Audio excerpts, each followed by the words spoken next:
macam-macam ya, banyak.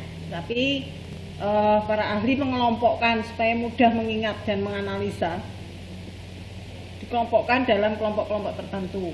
Nah, kita mulai dari kelompok faktor umum, secara umum ya. Secara umum ya, ini PBB mengelompokkan dalam 4 hal ya yang jadi sebab korupsi, yaitu keserakahan atau greeds, opportunities atau kesempatan, needs atau kebutuhan, dan exposures atau pengungkapan. Nah, ini ya. Greeds dan needs itu sebab yang datang dari dalam diri masing-masing individu. Kalau opportunities dan exposures itu yang datang dari luar individu, artinya dari lingkungannya.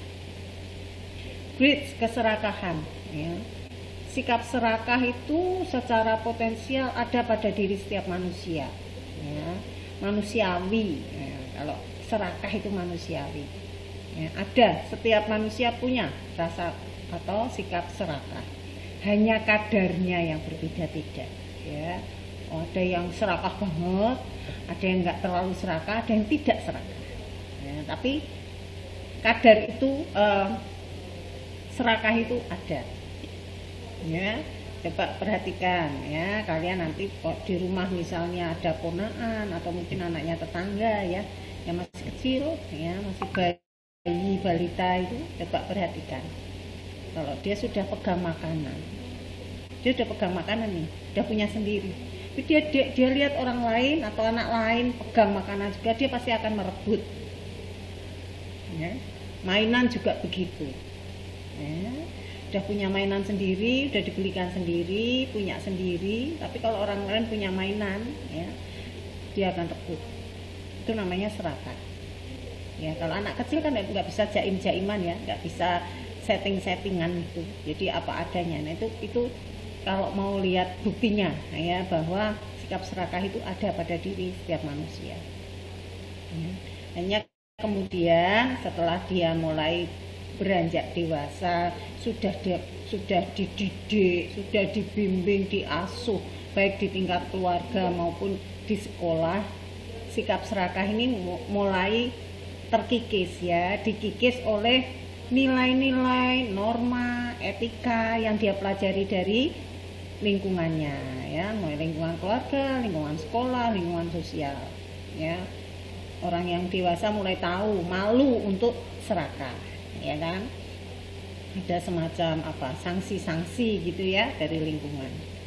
Walaupun ya tetap ada, orang udah punya pacar satu nggak puas, maunya mendua, meniga, menempat, dan seterusnya. Nah itu serakah itu kan ya kan.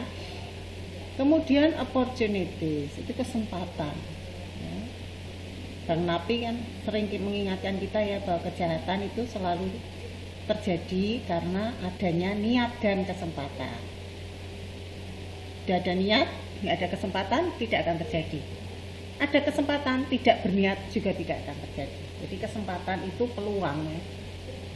Kadang-kadang semula tidak terbersit ya, tapi begitu melihat wah ini kok di kelas laptop kok tergeletak dengan bebasnya, atau HP kok tergeletak dengan enaknya gitu ya.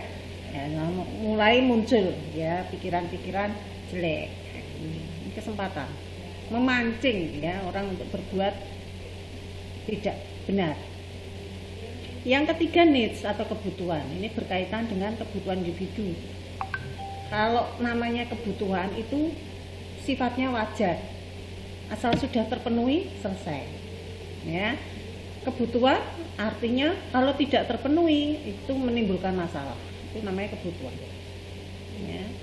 Tapi kalau sudah terpenuhi, sudah cukup, masih pengen lagi, itu namanya keinginan ya. Keinginan itu lebih dari kebutuhan ya. Kebutuhan akan makan ya. Kalau kita makan ya, pola makan yang kita pelajari sejak kecil, sejak di lingkungan keluarga, makan itu 3 kali, makan pagi, makan siang, makan malam ya.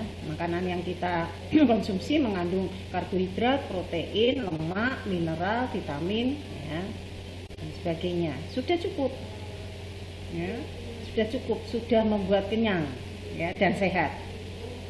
Tapi lalu muncul keinginan, ada bakso lewat, pengen, ya kan? Ada pempek lewat, pengen. Ada rumah makan baru buka, pengen nyoba. Ada iklan mempromosikan jenis makanan tertentu, apaan sih itu? Yuk pengen nyoba, apa sih yang disebut dengan seblak, apa sih yang disebut dengan tahu bulat, apa sih yang disebut dengan ya makanan-makanan baru itu, ya kepo, jadi pengen. Nah kalau ini namanya keinginan, artinya kita nggak makan seblak, kita nggak makan bakso, nggak lapar. Nah persoalannya orang sering tidak bisa membedakan mana kebutuhan, mana keinginan, ya. Bahkan akhirnya terus dituntut untuk memenuhi keinginan yang di luar kemampuannya. Maka kalau ini terjadi, ya ini yang menyebabkan orang lalu terpancing, tergoda untuk melakukan korupsi. Kemudian exposure atau pengungkapan, ya ini konsekuensi yang dihadapi oleh pelaku kecurangan, ya. Artinya mengapa kasus korupsi di Indonesia ini terjadi dan terjadi terus, ya. Kalau kalian mengikuti pemberitaan di televisi beberapa hari terakhir ini disebutkan indeks korupsi di Indonesia ini merosot tajam, ya. Yang semula urutannya itu adalah 80 berapa begitu dari 200, ya. Sekarang ini sudah pada urutan ke 102 dari 200. Ya. Wah ini bikin heboh ini, ya, bikin heboh nih. Orang semua langsung menunjuk KPK. Ya apa salahnya KPK gitu ya? Apakah kewajiban memberantas korupsi itu hanya tugasnya KPK? Kan tidak, itu tugas kita semua. Ya bisa jadi suasana pandemi, banyaknya bencana, sudah pandemi, bencana pula, nah, ya kan? Yang menuntut orang atau kita saling membantu, memberikan bantuan yang lebih longgar, membantu yang sedang kesempitan, ya. Nah, tentu membantu, memberikan bantuan, menyalurkan bantuan ini tidak bisa langsung saya lalu mengirim bantuan kemana, selalu melibatkan atau dikoordinir oleh lembaga-lembaga tertentu, Kementerian Sosial misalnya, atau pemerintah daerah, atau organisasi-organisasi massa tertentu. Nah sudah, ya, akhirnya jadi kesempatan untuk dikorupsi menjadi tinggi, ya. Jadi rupanya di negara kita ini sedang bertubi-tubi menerima cobaan, ya. Pandemi, kalau pandemi oke deh, pandemi itu seluruh dunia menanggungnya, ya. Ditambah lagi bencana, tiada akhir, ya. Yang ini belum teratasi, yang ini belum selesai, disusul lagi, ya. Mulai dari gempa belum selesai, banjir belum kering, tanah longsor kemudian gunung meletus, ya. Dan banyak lagi, ya. Ini namanya cobaan, ya. Nah di tengah-tengah cobaan yang demikian dahsyat masih juga ada pihak-pihak tertentu yang memanfaatkan kesempatan, ya, untuk melakukan hal-hal tidak terpuji. Nah inilah kenapa indeks korupsi di negara kita disebutkan dalam beberapa hari terakhir ini merosot tajam, ya. Harusnya kita tidak lalu menuding, wah KPK gimana nggak sukses, bukan itu. KPK ini kan lembaga yang menggerakkan kita semua, tetapi kewajiban melakukan itu kita semua individu. Nah ini faktor greed dan need itu berkaitan atau datang dari internal individu masing-masing, ya. Kalau opportunities dan exposure ini dari lingkungan. Ini faktor-faktor internal. Kalau tadi faktor-faktor umum, ya, mengelompokkannya menjadi seperti itu, ya, ada 4. Kalau faktor-faktor berikutnya ini dikelompokkan menjadi faktor internal dan faktor eksternal. Faktor internal ini meliputi aspek perilaku individu dan aspek sosial. Aspek perilaku individu, ya, sifat sama ya dengan keserakahan tadi, moral yang kurang kuat, ya kan, penghasilan yang kurang mencukupi seperti tadi ya, kebutuhan ya. Setiap orang kalau ditanya apakah penghasilannya cukup, pasti bilang nggak cukup ya.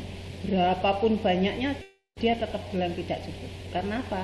Karena antara penghasilan dengan gaya hidup itu paralel ya, berjalannya paralel.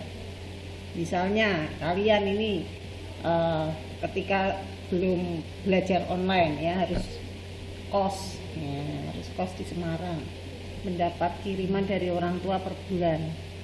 Misalnya selama ini dapat kirimannya 2 juta per bulan untuk biaya hidup, cukup ya, ya bisa untuk makan ya, bisa untuk beli bensin ya, kalau malam minggu makan agak mewah misalnya, cukup ya.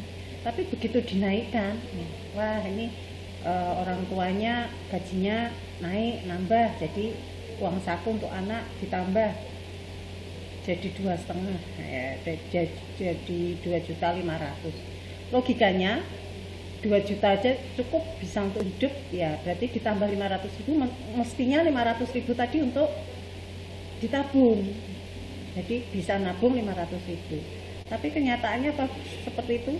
Enggak.